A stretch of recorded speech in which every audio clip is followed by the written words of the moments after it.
Suarahyar Channel.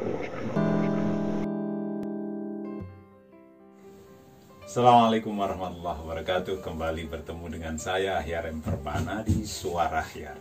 Tentu kita masih di cerita buku. Setiap buku punya cerita. Ini episode ketiga dari cerita buku setelah sebelumnya cerita-cerita pilihan, cerpen-cerpen pilihan Ki Budi. Kemudian ziarah buku yang saya niatkan untuk perayaan Hari Buku Nasional. Dan kali ketiga, saya ingin membahas sebuah novel yang berangkat dari thread atau utas panjang di Twitter yang fenomenal pada Juni 2019, tepat setahun yang lalu. Apakah itu? KKN di Desa Penari.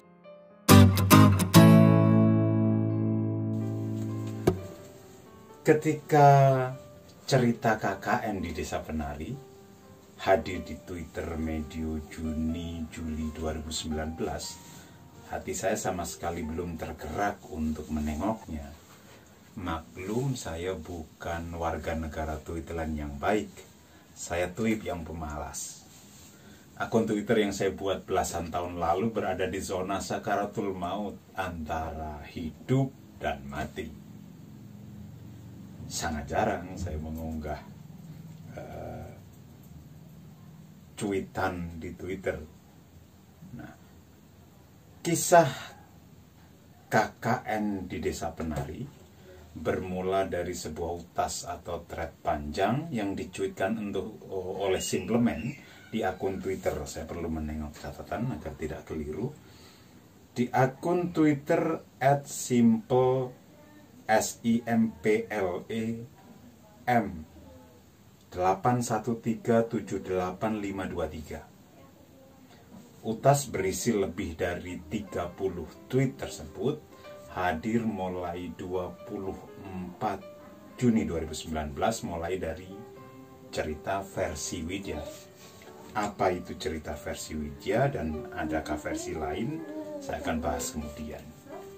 Nah, utas terakhir diunggah 11 hari kemudian, yaitu pada 25 Juli 2019 dengan cerita dari sudut pandang Nur. Di sini misteri hadir. Entah mengapa thread itu, utas itu kemudian menjadi viral.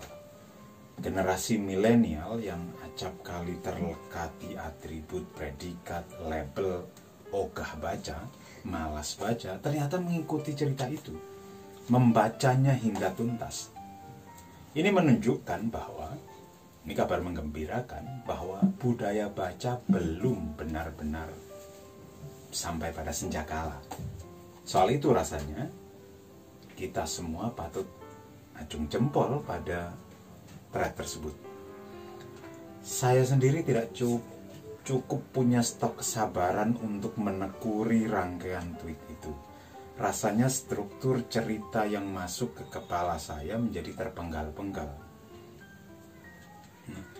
Baru ketika thread itu migrasi ke Facebook, usia tidak bisa berbohong ya. Beberapa waktu kemudian saya meliriknya. Seorang kawan membagi cerita itu lewat lini masanya. Nah, sebagai generasi milenial, alih-alih milenial, fase awal, saya merasa lebih nyaman menggunakan Facebook. Jejaring sosial rekaan Mark Zuckerberg itu memungkinkan narasi panjang macam KKN di Desa Penari hadir dalam wujud yang menurut saya lebih nyaman sebagai bacaan. Nah, saking viralnya, cerita KKN di Desa Penari kemudian berkembang di berbagai platform. Para netizen Indonesia yang super duper kreatif membuat parodi.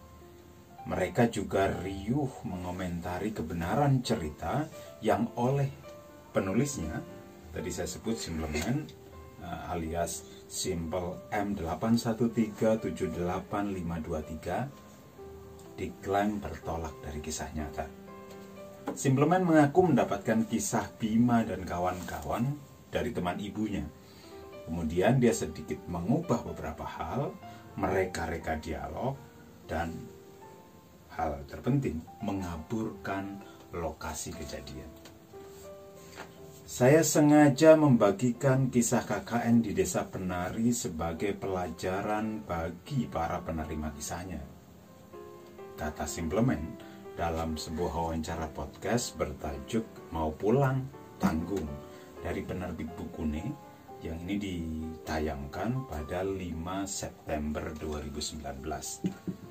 Ketika unggahan itu sampai pada puncak keviralannya pada Agustus 2019, muncul pengumuman bahwa KKN di Desa Penari akan diterbitkan. Pada September 2019, penerbit Bukune merilis novel KKN di Desa Penari. Novel yang pada 6 November 2019 membawa saya hadir ke perpustakaan Unisula yang keren atas undangan Gus Ja'far, Dr. Haji Muhammad Ja'far Shodiq, MSI, AKCA, pimpinan perpustakaan Unisula. Gus Ja'far mengundang saya via Haris Ma'ruf, kawan baik saya yang juga koordinator program KKN di kampus bertagline Budai atau Budaya Akademik Islami itu. Nah, apa kehebatan KKN di Desa Penari? Ini yang barangkali membuat penasaran. Menurut saya, sekali lagi ini menurut saya, subjektif barangkali, kekuatan utama kisah KKN di Desa Penari, baik versi thread maupun versi novel, terletak pada misteri yang melingkupinya. Kisah-kisah yang berkait dengan hal-hal tak kasat mata, dunia lain, atau kalau meminjam istilah penyebar semangat, alamin lelembut, memang selalu menarik. Urban legend semacam si manis dari jembatan Ancol, hantu Jeruk Purut, atau kalau yang lebih dekat dengan wilayah tinggal saya, Wewe Gombel, atau hantu penghuni Lawang Sewu, selalu membetot perhatian. Misteri Desa Penari lengkap dengan kisah Badara Wuhi, mitos Sendang Sinden, serta tapak tilas yang serupa hutan larangan, mempertebal kabut misteri dalam KKN di Desa Penari. Kemudian kisah keberadaan benda-benda mistis seperti selendang hijau dan kawat turi. Ini gelang lengan untuk seorang penari, ikut memperkuat misteri itu. Kemudian keberadaan sajen di sejumlah tempat, nisan yang berbalut kain hitam, kendi yang di dalamnya mengandung gumpalan rambut, hingga kopi jagu lele yang diceritakan terasa amat pahit bagi orang biasa, tetapi nikmat dan bahkan mengeluarkan aroma melati bagi orang yang ketempelan, kian memperkuat sisi mistis itu.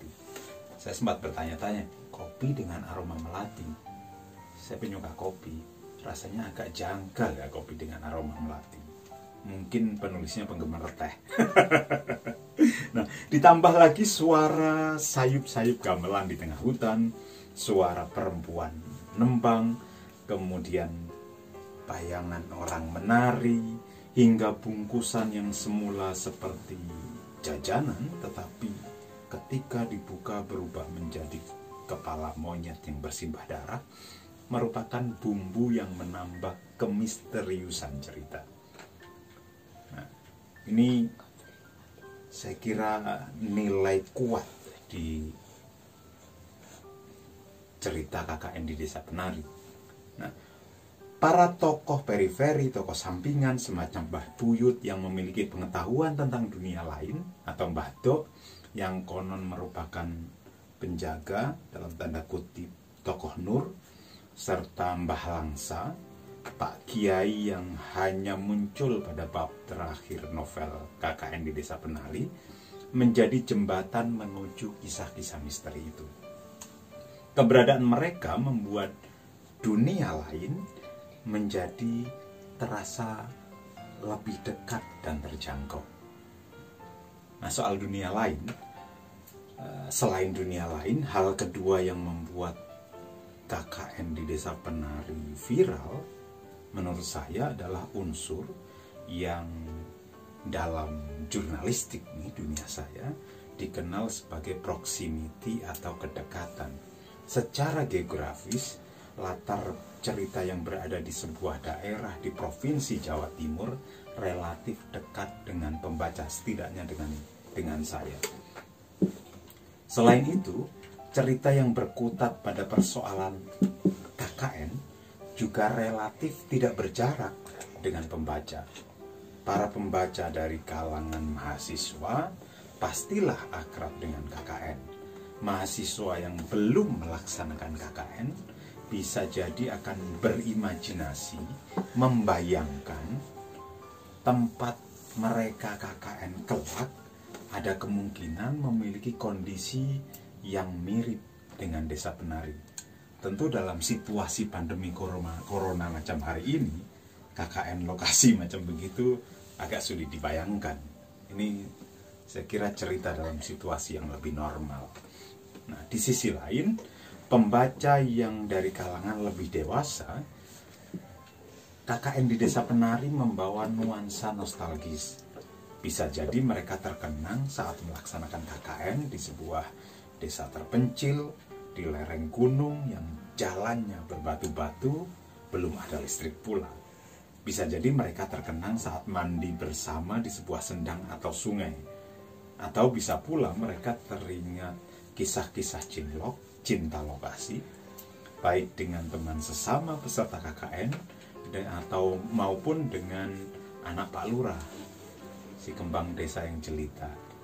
Apapun, kedekatan persoalan dalam cerita KKN di Desa Penari dan pembaca memberi sumbangan besar pada thread KKN di Desa Penari sehingga menjadi viral.